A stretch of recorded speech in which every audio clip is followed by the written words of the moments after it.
네, 반갑습니다. 저는 소개해준 데니월드 채널을 운영하고 있는 유튜버 김동환이라고 합니다. 기존에 이 크립토 산업 말고 예전에 있었던 일 중에서 이렇게 많은 분들을 대면한 적은 있는데 최근 시장에서 이렇게 많은 분을 뵙는 또 처음이네요. 얼마 전에 제가 CIS 2021이라는 쟁글에서 하는 컨퍼런스의 연사를 잠깐 했었거든요. 그때는 30명 정도, 한 5, 60명 정도였는데 지금 굉장히 많아서 좀 당황스럽긴 합니다. 시장은 좋지 않은데 다들 어떻게 제가 지금 좀 미래를 와 있는 건가? 뭐 이런 좀 약간 좀 당황스럽긴 하거든요. 아무튼 제가 이거 준비를 잘했는지 잘 모르겠습니다. 제가 들어야 될 것 같은데 아무튼 준비한 걸 좀 해보도록 하겠습니다. 뭐 제 소개를 잘 해주셔서 좀 더 소개드리면 저는 이제 한 최근에 한 4권 정도 작년에 썼고요. 그래서 혹시 관심 있으시면 저 혼자 쓴 거는 에어드랍으로 1억 시드 만들기 하고 원화 스테이블 코인이 바꾸는 판 요거를 최근에 썼고 첫 책은 알트코인 레볼루션이라는 책을 공동 집필을 했고요. 2020년 트렌드에 대해서도 공동 집필을 했습니다. 뭐 제 지인분들 얘기로는 좀 에어드랍으로 1억 시드 만들기가 좀 쉽게 읽을 수 있다고 하더라고요. 저기 이제 전체 시장 생태계에 대한 부분도 좀 적었으니까 뭐 궁금하신 분들 보셔도 좋고요. 뭐 다른 거보다 데니월드라는 유튜브 채널이 있습니다. 구독 안 하셨으면 해주시면 저는 오늘 할 일을 다 한 것 같네요. 요즘 시장이 안 좋아서 좀 어려운데 꼭 구독해 주시면 제가 이 강연에 대한 보답으로 하도록 하겠습니다. 일단 4가지 주제를 좀 준비했습니다. 4가지 주제를 준비했고 우리가 지금 어디쯤 있는지 좀 분석해보고 그리고 이제 중요한 건 이제 비트코인 시장이니까 비트코인이 대상승장이 정말 올 것인지 온다면 언제 시작되는 거고 여기 좀 빠졌는데 고점은 언제 그리고 시장이 알트코인 시장이 많이 바뀌었습니다. 그래서 알트코인 시장이 어떻게 바뀌었는지 그리고 마지막에는 이 알트코인 시장을 결정지을 마지막 퍼즐이라는 주제로 좀 준비를 해봤습니다. 자, 우리는 지금 어디에 서 있을까요? 미래에 와 있을까라고 했는데 여기 계신 분들은 좀 미래에서 오신 분들 같아요. 근데 이 그림이 잘 어울릴 것 같긴 한데 요즘에 국내 주식도 굉장히 좋고 그죠? 미국 시장도 야 이렇게까지 좋을 수 있나 싶을 정도로 좋은데 저는 원래 그 크립토 투자만 했었어요. 하다가 2018년도부터 투자를 지금까지 해오고 있고요. 뭐 교육 강연도 하고 뭐 현물 투자도 하고 선물 투자도 하고 뭐 할 수 있는 건 다 합니다. 그리고 뭐 에어드랍이라는 그냥 돈 들이지 않고 하는 그런 투자도 좀 전문적으로 하고 있고요. 그렇게 하고 있는데 한 몇 년 전부터인가 이게 크립토 시장 변동성이 굉장히 심하잖아요. 그래서 이 변동성 너무 힘들어서 그냥 이제 조금 좀 안전하게 그냥 뭐라고 하죠? 좀 스트레스 덜 받으려고 미국 주식에 조금 넣어놓고 국내 주식에 좀 우량주 중심으로 좀 넣어놨거든요. 그러니까 크립토 시장에서 돈을 주로 벌지만 번 거를 좀 빼서 이건 좀 안전하게 가자 스트레스 받지 말고 근데 그렇게 넣어놓은 게 지금 수익률이 훨씬 좋습니다. 근데 이게 웬일인가 싶은데 아무튼 그 주식 시장이 시작된 게 1602년도죠. 네덜란드 동인도 회사. 그래서 역사를 보면 굉장히 이 시장이 특히 국내 시장은 이제 좀 시작하는 것 같아요. 그죠? 이제 좀 시작해서 시장이 뭐 이게 고점이 아닌가 하는데 뭐 주변에 저는 이제 코인 전문이지만 경제 쪽 전문하시는 분들 이야기 들어보면 뭐 아직 멀었다. 뭐 AI 중심의 시장이 이제 막 시작되는 그런 시장이니까 저도 거기에 동의를 하고요. 그래서 아무튼 이렇게 시작이 됐는데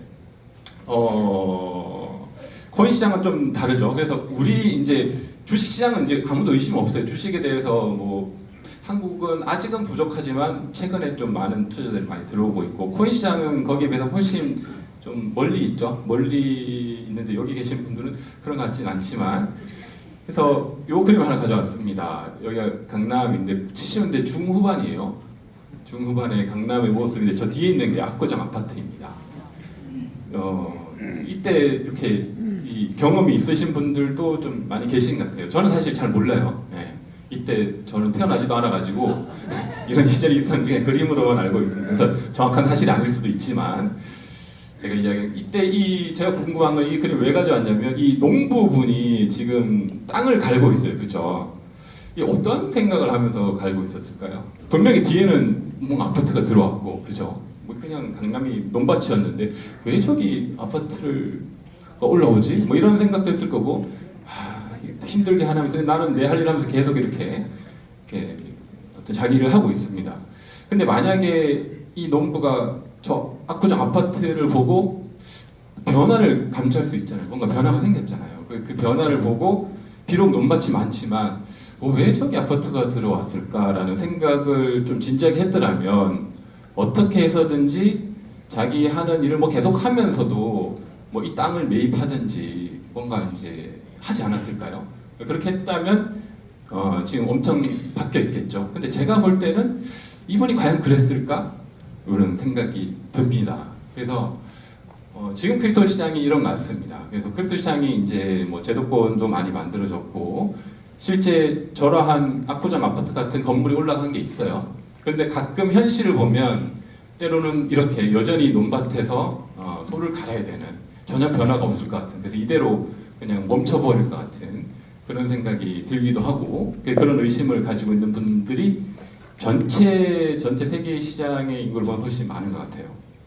그래서 현 시대가 지금 우리가 여기에 와 있고, 비트코인 같은 경우 전체 이제 시가총액에서 보면 금이 한 32트릴리언 달러 정도 되고, 비트코인은 현재 1.6트릴리언 달러 정도 됩니다. 한 12위인데 그 위에 이제 상위권은 이제 뭐 AI 관련 기업들이고, 여기서 중요한 게 1등하고 3등은 골드하고 실버잖아요.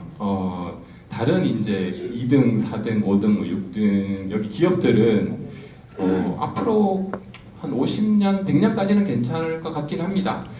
근데 한 4, 500년 뒤에는 어떻게 돼 있을까요? 4, 500년 뒤에 이 지금 시총 2위부터 10위까지 있는 게 살아남아 있을 기업. 그 과거로 가보면 알겠죠. 한 주식시장 처음에 왔던 시절에 초기에 있었던 기업들 지금 거의 다 사라졌거든요. 뭐 남아 있는 건 뭐 코카콜라 같은 거, 뭐 그 정도는 계속 잘 견디고 있지만 대부분은 사라졌죠.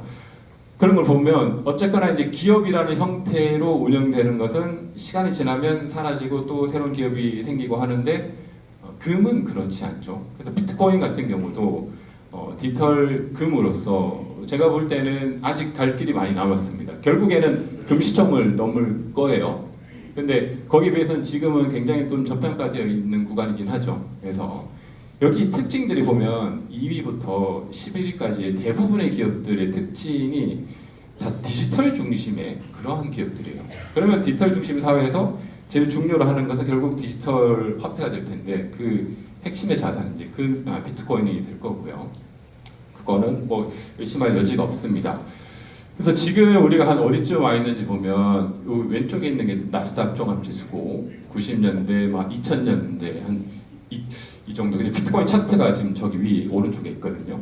그래서 뭐 반감기 3번 거쳐서 이제 우상향을 하고 있는데 이게 우리가 지금 저기 있을 때는 잘 몰라요. 근데 우리가 지금 나스닥으로 보면 지금 여기 와 있어요. 여기 와 있는데 이게 좀 더 갈 거란 말이에요. 그래서 뭐 제 대략적인 예상이 우리가 한 이 정도 와 있지 않나 이런 생각이 듭니다. 이 정도의 어떤 변동성.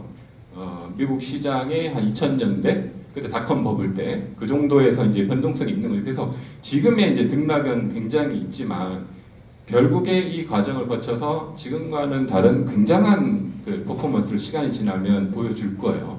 그래서 거기에 대한 이제 확신이 있고 그거에 대해서 이제 이 시장을 계속 공부하면 그것을 점점 알게 되는 거죠. 그래서 이 정도에 여전히 멀었고 그 이제 증거들을 몇 개 좀 살펴보면 일단 비트코인 같은 경우 ETF 시장이 이제 열리면서 기관과 이제 많은 자금들이 이제 들어오기 시작했죠. 그래서 그 흐름들이 지금 이어지고 있는데 비트코인이 좀 최근에 조정도 받고 많이 하락장을 겪었지만 여전히 여기 ETF 이제 녹색이 유입이고 드론이 아니고 빨간색이 이제 음수 빠진 겁니다. 그래서 전체 크게 보면 이제 먼슬리 기준이니까 전체 ETF 양을 보면 유입 훨씬 많아요. 많이 자금이 들어온 겁니다. 항상 시장이 단기적으로 보면 조정 과정이지만 크게 보면 굉장히 많은 양이 들어왔고 더 길게 보면 이게 더 늘어나는 그런 구조를 가질 수밖에 없죠. 그래서 계속 이런 변화가 있고요. 그래서 이제 이 시장이 지금 우리가 어디쯤 와 있는지 살펴보면 굉장히 시장의 초기다라는 생각이 많이 들고요. 시간이 지나면 지날수록 그 부분에서 굉장히 좀 확신이 듭니다. 그래서 여기 계신 분들은 굉장히 초기 시장에 들어와 있는 거니까 완전 극초기는 아니긴 해요. 제가 있을 때 한 2018년도 그때도 극초기는 아니었고 극초기를 조금 벗어난 굉장히 역동의 시간이었고 지금은 거기에 비해서는 좀 많이 흘렀지만 그럼에도 불구하고 아직까지는 또 초기인 시장이다 이렇게 보고 있고요. 그 초기인 시장에서 여러 번의 사이클을 겪는데 그럼 이번 사이클에서 보통 이제 비트코인이 반감기 기준으로 이제 사이클을 만들어 가니까 그 대상승장을 기대했는데 그게 사실 오지 않았어요. 그래서 그게 과연 올 것인가라는 한번 질문을 좀 해보도록 하겠습니다. 온다면 언제 오는 거고 과연 진짜 그 사람들이 많이 하는 그 매번 4년 주기 사이클이 유효한지 아니면 그 대상승장이 이번에도 도래할 것인지 한번 보면요. 이거는 그 비트코인 MBRV 비율이라고 해서 그냥 쉽게 얘기하면 비트코인이 시장에서 실제 지금 받아야 될 가치보다 얼마나 저평가되어 있는지 고평가되어 있는지를 알려주는 지표예요. 대표적인 온체인 지표인데 저는 주로 이제 온체인 지표도 같이 보면서 뭐 트레이딩도 하고 현물도 사고 합니다. 하는데 이 3 이상, 한 3.7 이상이 그 최근 2018년부터 2026년까지 이제 고점의 기준인데 한 3.7 정도 2021년도에 이때가 이제 고점이었죠. 그래서 제가 잠깐 들었지만 단기 트레이딩도 많이 하시겠지만 이제 중장기적으로 이제 트레이딩 관점에서 본다면 지금 현재는 한 1.4 정도 와 있어요. 그래서 이런 구간, 1 이하인 이런 구간은 이제 굉장히 저평가되어 있는 거죠. 이런 구간, 그러니까 이런 구간은 항상 무조건 사야 되는 구간입니다. 거의 고민하지 않고 사야 되는 구간이고요. 그리고 우리가 고민해서 좀 팔아야 되는 구간은 이제 3 이상 됐을 때, 저 때도 뭐 한 번 정도 이제 전체는 아니더라도 일부 물량을 좀 매도하면 굉장히 좋은 수익률을 거둘 수 있는데, 그럼 지금은 어떤 구간인가 봤을 때 좀 굉장히 저기 낮아져 있죠. 그래서 지금 같은 구간도 최상의 매력적인 구간은 아닌데 여전히 매력적인 구간이고 1.4이니까 한 이거 기준으로 한 3 이상에 이제 내가 매도를 하겠다라는 계획을 가지고 포지션을 이제 여기 긴 관점이에요. 그렇게 들어가면 거의 이제 수익을 낼 수 있죠. 그래서 이번 불장에 지금 2021년 이후에 3.7 이상은 찍은 적이 한 번도 없어요. 그러니까 2021년 이후로 아직 불장은 한 번도 안 왔다라고 보시면 됩니다. 그게 이제 올 거고요. 그게 이제 얼마나 빨리 오냐 늦게 오냐는 뭐 정확히 예측할 수는 없지만 그게 한 번은 올 거예요. 자, 또 하나는 이건 좀 짧게 본 겁니다. 아까 그건 참 길게 늘린 거고 짧게 봤을 때 1년 기준으로 이것도 이제 위에 높으면 고평가, 밑에는 저평가인데 지금이 거의 이제 최근에 한 2월이 거의 최저점이었고 여기가 최저점이었고 3월, 4월, 5월, 6월입니다. 조금씩 이제 좀 반등하고 있는 모습이 있죠. 그래서 저 차트 기준으로 했을 때 지금도 여전히 저평가 구간이고 저게 뭐 짧게 봤을 때도 한 뭐 2 이상에서 이렇게 매도하는 전략도 굉장히 좋은 전략이 될 수가 있습니다. 그래서 지금 어쨌거나 굉장히 좀 매력적인 구간이다. 비트코인 같은 경우. 또 하나는 결국에 이제 이 비트코인을 매수하기 위해서는 시장에서 이 유동성이라고 하는 그 사는 돈이 있어야 되잖아요. 그게 이제 스테이블 코인의 그 지표로 확인할 수 있는데 이게 이제 USDT의 전체 거래소의 이제 보유량 지표예요. 이게 최근에 굉장히 많이 올랐다는 것은 비트코인을 매도하고 스테이블 코인으로 이제 가지고 있다는 거죠. 그리고 그게 최근에 한 2025년 12월, 1월 지나면서 조금씩 줄었습니다. 조금씩 줄어서 지금은 조 구간에 있고요. 그래서 일부 자금이 좀 이제 비트코인을 포함한 알트코인 시장을 좀 들어온 거죠. 들어왔기 때문에 그 유동성이 좀 들어왔고 저기가 한 이 정도 수준까지 다시 빠져야 됩니다. 그래서 이 정도까지 빠질 거예요. 뭐 변동은 있겠지만 그렇게 됐을 때 시장이 이제 다시 한번 굉장히 이제 상승장의 유동성의 흐름이 시작될 것으로 보여집니다. 그래서 한번 조금 이제 스테이블 코인의 보유량이 좀 줄어들었다는 부분이 굉장히 좀 중요하고요. 사실은 이게 제가 제일 좋아하는 지표예요. 뭐 저는 온체인 지표도 있고 여러 가지 지표도 있고 이게 사실 어렵잖아요. 공부도 해야 되고 뭐 차트도 트레이딩도 하고 저는 다 보긴 하지만 여러 가지 크로스로 보지만 일반인들 입장에서 투자할 때 가장 좋은 지표가 뭐라고 봤을 때는 저는 요거를 이것만 보셔도 좀 좋을 것 같습니다. 이게 크립토 공포 탐력 지수, 공포 탐력 지수인데요. 결국에 크립토 시장뿐만 아니고 주식 시장도 그렇고 사람들이 제일 힘들어하는 게 뭐냐면 뭐 시드가 작을 땐 상관없죠. 예, 시드가 작을 때 이제 포지션에 들어가는 건 상관없는데 시드가 커지면 커질수록 돈을 많이 벌 수 있는 기회도 생기지만 돈을 많이 잃을 수 있는 그런 리스크도 있잖아요. 결국에 근데 이게 많이 잃을 수 있는 리스크에서 사람이 흔들리는 영역은 감정이에요. 감정. 제가 볼 때 지표도 있고 여러 가지도 있지만 결국에 끝까지 살아남는 사람은 그냥 감정 없이 그럴 수 없죠. 인간이 감정 없이 뭐 지표에 따라서 그냥 트레이딩을 하거나 아니면 객관적인 자료에 따라서 내가 그 믿는 바에 대해서 뭐 단기든 중기든 장기든 이렇게 트레이딩 포지션을 가지면 되는데 초보들은 제일 못하고 중수 고수들도 이 영역에서 거의 다 잘 못해요. 왜냐하면 시대가 커졌기 때문에 감정 컨트롤이 또 안 되는 겁니다. 그래서 이게 어떻게 보면 시장의 어떤 저점 그리고 고점 그리고 내가 어떻게 들어가야 되는지 포지션 알려주는 핵심적인 지표인데 크립토 공포 탐력 지수예요. 그래서 위에는 이제 익스트림 그리드 제일 이제 이 사람들이 이제 열광에 있을 때죠. 이때는 이제 매도해야 되는 그런 타이밍이고 그리고 뭐 그리드 공포 구간 중립 지금은 이제 중립 정도에 와 있습니다. 그리고 밑에 공포 익스트림 공포가 있습니다. 극심한 공포. 자, 이 극심한 공포가 지금 이게 2023년부터 쭉 가져온 건데 최근에 2번 있었어요. 2번 이렇게 극심한 공포 차트가 2번이었고 이게 제가 심리적으로 사람들이 어떤 현상을 보이냐면 잘 보세요. 그게 맞는지. 보통 이제 뭐 현물을 가지고 있다 하면 현물이든 선물이든 트레이딩을 하면 이렇게 이제 뭐 어제쯤에 매수를 했겠죠. 여기든 그러면 이 극심한 공포 당겨면 시장이 굉장히 많이 떨어져 있을 때죠. 이렇게 극심한 공포 한번 찍습니다. 한번 찍으면 사람들이 저때 이제 초보자들 다 떨어져 나가죠. 손절하고 떨어져 나가고 그치만 좀 이제 실력 있는 사람은 좀 버티고 현금 시드가 있으면 저때 더 매수하거나 합니다. 그렇게 해서 극심한 공포 구간을 이제 벗어나요. 다시 좀 올라옵니다. 그러면 어떻게 되냐면 사람들이 이거 저점 찍었다고 생각하고 이때 남아있는 시드를 또 더 넣거든요. 시드가 점점 줄어드는 거죠. 그러다가 다시 한번 극심한 공포를 만들어내요. 그러면 저때쯤 되면 이제 시드도 다 넣고 야 사람이 이제 의심하기 시작하거든요.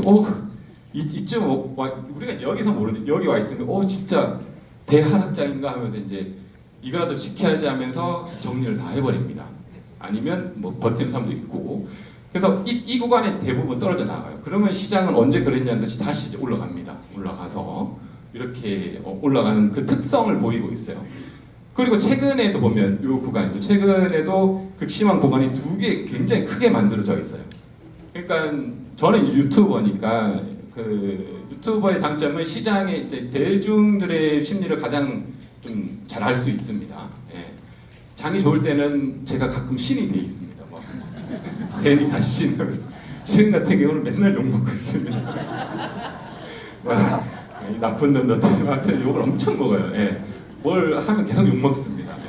욕 먹는 게 요즘 일인데 그렇다는 거예요. 지금 왜냐면 사람들은 극심한 공포 2번 했기 때문에 뭐 버티는 사람들은 손실률이 크니까 괴롭고 그나마 이제 저 욕하고 이제 떨어져 나간 사람도 있고 그런 구간인 거죠. 굉장히 저 구간을 버틸 수 있는 사람은 뭐 일반인들은 거의 못 버티고 굉장히 고수들만 좀 버틸 수 있는 거겠죠. 그래서 고수들마저도 저 구간에 그런 어떤 심리적 특징 때문에 자산을 이렇게 날려버리는 그런 특징이 있습니다. 그러면 또 아니다 다를까 이렇게 올라가죠.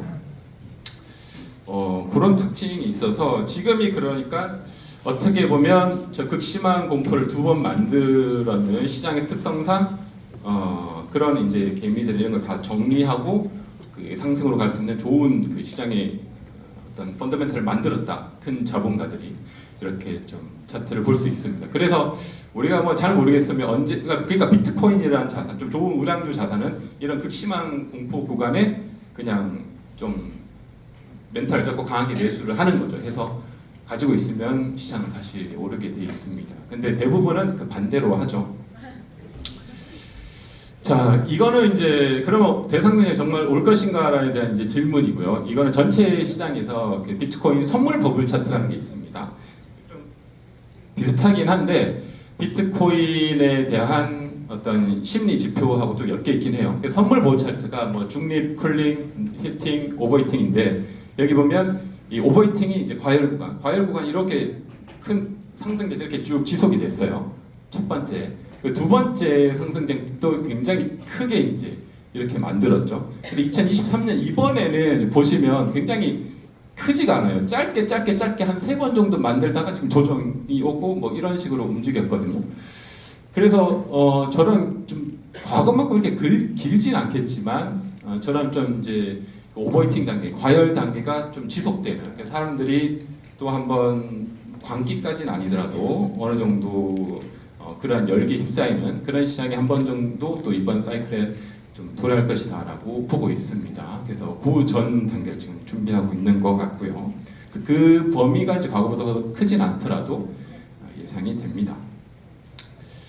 자, 그래서 이 두 가지를 좀 살펴봤습니다. 현재 우리가 어디에 와 있는지, 아직 초기 시장이고 비트코인의 어떤 대상승장의 가능성, 그 가능성에 대해서는 이제 저는 특히 온체인 지표들, 그리고 크립토 공포 탐욕 지수, 그리고 선물 버블 차트를 근거로 해서 여전히 남아있다라고 좀 말씀을 드리고 싶고요. 그래서 저는 주로 알트코인에 대해서 제 채널에서 많이 다루고 있어요. 근데 알트코인에 대해서 다루고 있지만 알트코인을 움직이는 선행 지표는 비트코인이기 때문에 비트코인을 항상 먼저 봐야 됩니다. 그래서 비트코인이 어디로 움직이는지 설명을 드렸고, 그러면 이제 비트코인이 대상승장이 왔을 때 알트코인 시장은 어떻게 될 것인가, 이게 또 우리의 관심이 되겠죠. 그래서 근데 과거하고는 좀 많이 바뀌었어요. 과거에는 비트코인이 대상승장 오고 알트코인 시장이 막 폭등할 때 뭐 아무 알트나 담고 있으면 그냥 다 올랐거든요. 근데 이제는 그렇진 않죠. 그래서 문법이 바뀌었습니다. 변하지 않는 것과 변하는 것이라는 이런 주제를 제가 좀 뭐 제 개인적인 관점이고요. 그래서 뭐 비트코인은 사라지지 않을 자산이고, 또 하나 알트코인 중에 대표적으로 사라지지 않을 자산이 이더리움하고 이더리움과 연관된 EVM 생태계라는 것이 있습니다. 그 연관된 자산들, 그거는 사라지기 힘들고요. 연관된 자산 중 일부는 사라지니까 이더리움은 사라지지 않고, 그리고 이렇게 현재 시점에서, 그러니까 향후 한 뭐 4, 50년 이렇게 계속 우리가 장기 투자할 수 있는, 그리고 이제 제가 이거 중간에 걸쳐놓기는 했는데, 중간에 걸친 거는 이제 솔라나하고 XRP는 시장에서 뭐 테스트를 계속 받고 있는 것 같습니다. 솔라나는 이더리움 대비해서 좀 취약점이 있기 때문에 좀 변동의 리스크는 있고요.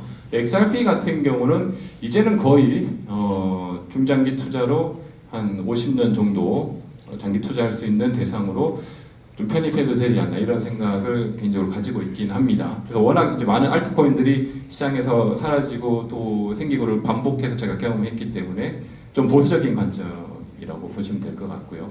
그리고 이제 시장에서 내러티브가 있습니다. 이런 내러티브들은 뭐 쭉 정리는, 이거는 거의 1년 단위, 아니면 짧게는 뭐 한 달 혹은 2달, 3달 이렇게 이제 트레이딩을 해야 되는 그런 종목들입니다. 내러티브는 계속 바뀌니까. 그래서 2026년의 내러티브는 뭔지도 좀 알려드리고, 왜 이 펀더멘탈 강한 것들은 어떤 건지 좀 설명을 드리겠습니다.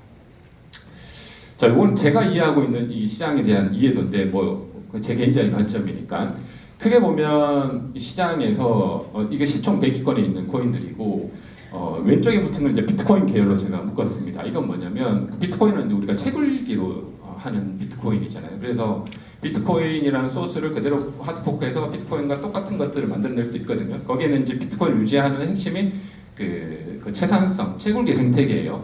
그래서 그 생태계들이 왼쪽에 이제 목록들입니다. 그래서 뭐 도지코인도 비트코인하고 같은 계열이고, 캐시, 모네로, 지캐시, 라이트코인 이런 것들은 굉장히 탈중앙성이 강하고 이제 비트코인과 같은 화폐 역할을 하는 그런 종류들이에요.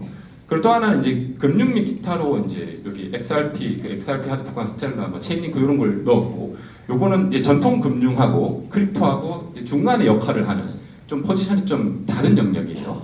그렇지만 다 품고 있는 그런 영역이 있고요.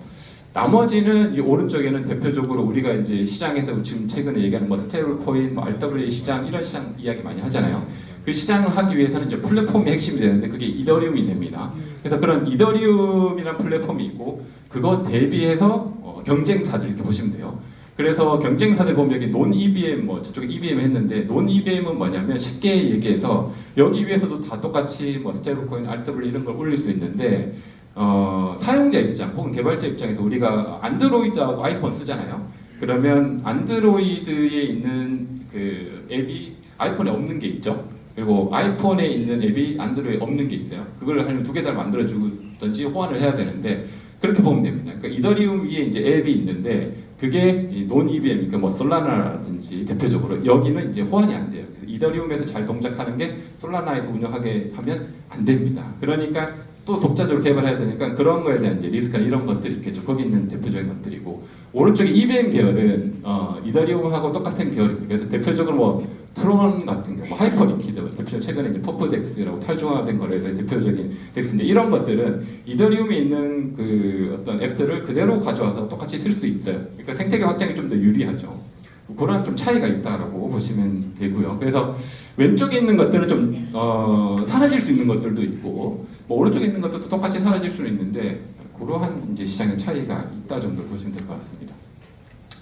자, 그래서 이제 아무튼 이더리움은 사라지지 않고 이더리움 생태계 안에 많은 것들도 사라질 수 있는데 이더리움이 왜 사라지지 않냐면 이더리움의 시가총액이 2위잖아요. 근데 우리가 이더리움의 시가총액만 딱 보는데 이더리움은 플랫폼이기 때문에 그 이더리움 위에서 동작하는 앱이나 디파이들도 이더리움 생태계에 포함해야 되거든요. 그러니까 시총이 더 높아요.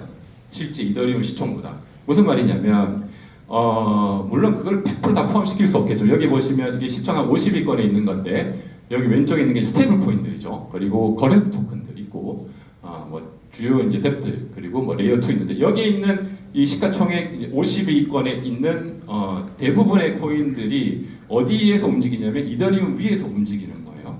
그래서 얘네들을 쓸 때마다 이더리움을 스스로로 쓰는 거기 때문에 어떻게 보면 이더리움 입장에서 이더리움의 그 시가총액도 있지만 전체 시가총액을 정확히 계산하려면 이러한 것까지 다 포함해서 계산하면 이더리움 시가총액은 생각보다 굉장히 좀 크다.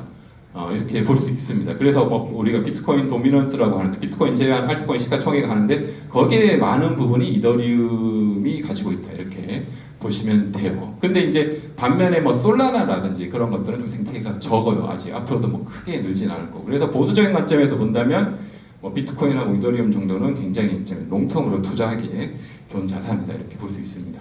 이 생태계가 쉽게 사라지지 않거든요.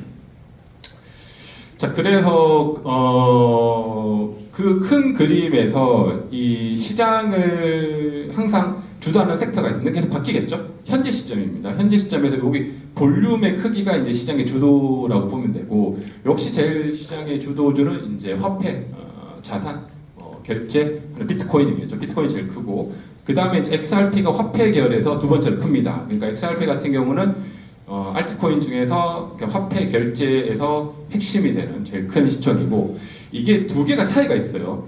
이 화폐하고 플랫폼하고 좀 차이가 있는데 일단 플랫폼이라는 것은 복잡하고 좀 리스크가 있고 성장 가능성이 많습니다. 뭐 해킹 이슈라든지 이런 거 많잖아요. 플랫폼이 겪어야 되는 어떤 고질적인 이슈고 이제 발전하긴 할 텐데 그래서 이 두 개를 비교해 보면 자산으로서 생각할 때 얘네들은 그런 게 거의 없어요. XRP한테 최근에 뭐 티켓이 이런 것들은 비트코인도 마찬가지고 뭐 해킹이라든지 뭐 네트워크가 멈춘다든지 그런 게 거의 없어요. 왜냐하면 굉장히 심플합니다. 그러니까 설계도 심플하고 운영도 심플하고 앞으로 그 유지 보수하는데도 크게 어렵지가 않아요. 그게 뭐 많이 하지 않기 때문에. 근데 이제 이쪽은 지금 계속 이더리움 포함한 이제 플랫폼 쪽은 지금도 계속 만들고 있어요. 계속 만들고 업그레이드하고 또 만들고 다 하고 있습니다. 그러니까 만들다 보면 실수도 하고 고장도 나고 하겠죠. 그런 특징이 있기 때문에 성장 가능성은 높지만 좀 안정성에서는 여전히 시장이 좀 테스트를 받고 있고 그래서 이 체인 인프라에서 역시 핵심은 이제 이더고 그 다음이 뭐 솔라나하고 이제 바이낸스의 BNB 정도가 되고요. 나머지 이제 성장주들인데 여기 보면 여기에 뭐 중화가 그래서 밈, 뭐 디파이 시장의 이슈니까 얘네들은 굉장히 많이 올 때는 막 1000%, 2000%도 오르긴 하죠. 근데 또 빠질 때는 많이 빠지고 저게 이제 트렌드인데 저거는 이렇게 크게 보시면 저게 굉장히 높은 수익률이 있긴 하지만 저게 실제는 시총이 작죠. 네. 그래서 리스크를 이렇게 보시면 됩니다. 얘네는 리스크가 적은 거고 퍼포먼스가 좀 작은 반면에 좀 안정적이고 저기 있는 것들은 퍼포먼스는 막 1000%, 2000% 되는데 그만큼 또 리스크가 많고 사라지기에 좋은 그런 것들이 많다 이렇게 보시면 됩니다. 그래서 자기 이제 투자 스타일에 맞게 그 포트폴리오를 구성을 해야겠죠. 만약에 현물로 한다면 이쪽에 비중이 높고 저기 비중을 맞춰서 하는 그런 팁들이 있을 것 같습니다. 자, 그리고 2026년에 이제 알트코인 시장의 주도 섹터들입니다. 시장에 이제 문법이 바뀌었다고 했는데 뭐가 크게 바뀌었냐면 요 5가지가 바뀌었어요. 그래서 일단 더 쉬워졌습니다. 어떻게 보면 과거에 비해서. 과거에는 뭐 비트나 비썸에서 차트 보고 많이 오르면서 하고 이게 왜 오르는지 모르고 막 좀 복잡하고 그런데 지금은 물론 많이 오르는 것을 쫓아가려면 좀 어렵긴 하지만 좀 안정적으로 투자할 수 있는 펀더멘털이 생겨서 오히려 종목 선정이 쉬워졌어요. 그래서 잘 모르겠으면 여기 있는 그 순서대로 종목을 선정하면 됩니다. 여기 다 크로스 체크돼서 첫째는 이제 ETF 시장, ETF에 있는 알트코인인지 그게 제일 중요하고요. 그 뭐 대표적으로 여기 왼쪽에 있죠. 뭐 체인링크, 뭐 도지코인, 뭐 솔라나, 엑살피 등등이 있는데 여기 많지는 않습니다. 그러면서 큰 특징이 DAT 기업들이 있습니다. DAT 기업은 비트코인이라든지 알트코인을 사서 어떤 전략적으로 활용하는 거죠. 대표적으로 스트레터지나 뭐 비트마인 같은 회사. 그래서 DAT 기업들이 가지고 있는 그 알트코인이 뭔지, 뭐 비트이더가 제일 많습니다. 다른 것도 있어요. 그리고 이게 미국 중심으로 규제가 가다 보니까 미국이 다 글로벌이긴 한데 미국에 본사를 두고 있는 미국의 규제 안에 있는 알트코인들이 있습니다. 그래서 메이드 인 USA인지 요 3가지 정도 체크하고 좀 더 나아간다면 좀 리스크 있는 것들 이제 디파이 시장에서는 실제 최근에 매출들을 다 확인할 수 있습니다. 예를 들어 우리가 주식 투자하면 그래도 체크하는 게 뭐 재무지표라든지 뭐 퍼라든지 이런 것들 체크하잖아요. 그런 거 정도를 체크할 수 있는 최소한의 어떤 지표가 있다라고 보면 되는 거죠. 그런 것들을 참고할 수 있고 나머지 이제 내러티브 뭐는 이제 시장에 따라서 굉장히 급변하는 것들입니다. 그래서 이 리스크 순서니까 한 1, 2, 3, 4번까지 크로스 체크하셔서 문제가 없으면 좀 이제 담아도 되는 알트코인 이렇게 보시면 됩니다. 그래서 그럼 뭘 담아야 돼요라고 해서 그런 걸 질문해서 이렇게 정리를 해드렸습니다. 그래서 예. 그래도 여기 5 비트 이더 XRP 솔라나 도지코인 체인링크가 ETF에 있는 이런 것들입니다. 그래서 뭐 메이드 인 USA 포함해서 이런 것들은 이제 알트코인인데 좀 안정적이다 이렇게 볼 수 있겠죠. 자, 그렇고요. 특히 이제 좀 더 보면 이제 DAT 기업들이 있는데 DAT 기업들은 이 보시면 이게 DAT 기업들이 비트코인하고 알트코인을 매수하는 최근 지표들이에요. 보면 이게 재미있는 게 이게 DAT 기업들이 팔기도 하거든요. 파는 게 안 보이시죠? 여기 요만큼. 예, 알트코인, 비트코인이나 알트코인들을 다 사는데 DAT 기업들은 지금까지 2024년부터 한 번도 판 적이 없어요. 지금 계속 매수만 하고 있습니다. 뭐 스트레이터지가 제일 그렇고 스트레이터지는 요 빨간색 비트코인이고 대표적으로 이제 비트마인, 이제 파란색 비트마인이 이때 굉장히 많이 매수를 했죠. 그리고 다른 것들도 좀 있습니다. 그래서 좀 더 깊이 있게 보려면 디파이라마 같은 디파이라마라는 사이트 들어가시면 실제 어떤 다른 DAT 기업들이 어떤 알트를 사는지도 볼 수 있습니다. 아무튼 중요한 거는 DAT 기업들이 계속 매수만 하고 매도는 하지 않는다는 거. 그리고 또 하나의 시장의 좀 변화는 이제 RWA 시장, 뭐 주식, 뭐 부동산, 이제 토큰화 이게 전통 기관들이 가장 관심이 많죠. 지표 완전 우상향이죠. 예, 계속 늘고 있고 이거는 앞으로도 계속 늘 겁니다. 이게 이제 결국에 RWA 시장이 는다면 이더리움 같은 플랫폼 시장이 활성화될 수밖에 없어요. 자, 그래서 알트코인의 어떤 시장의 최근에 좀 변화된 흐름들까지 좀 살펴봤고요. 마지막입니다.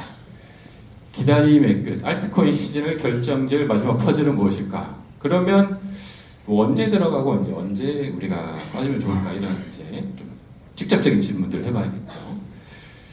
자, 비트코인 도미넌스는 뭐냐면 아무 전체 시가총액에서 비트코인을 제외한 알트코인의 시가총액을 의미합니다. 그래서 최근에 한 2024년부터 지금까지 흐름을 보면 비트코인 도미넌스가 계속 올랐어요. 그래서 오르다가 이렇게 오르다가 이렇게 조정받고 저기까지 올랐는데 그 비트코인 도미넌스가 오른다는 것은 알트 유동성이 줄어들고 다 비트 중심으로만 움직인다는 거예요. 근데 작년에 크게 한번 좀 조정을 받았습니다. 저 의미는 이제 비트의 자금이 좀 알트로 들어왔다는 거죠. 그리고 나서 다시 시장이 좋지 않았다면 저게 위로 올라와야 되는데 오르지 않았어요. 그래서 비트에서 알트로 간 유동성이 여전히 그대로 있다. 그래서 이게 시간이 지나면 이제 얼마나 더 빠질 건지가 중요한데 여전히 알트코인 시장은 견고하다라는 것을 좀 보여주고 있는 중요한 지표가 되고요. 이게 또 두 번째로 좀 중요한 지표인데 알트코인 시장에 대한 중요한 지표 중에 하나가 이제 이더리움 스테이킹 지표라는 게 있습니다. 이 까만 게 이더리움 가격이고요.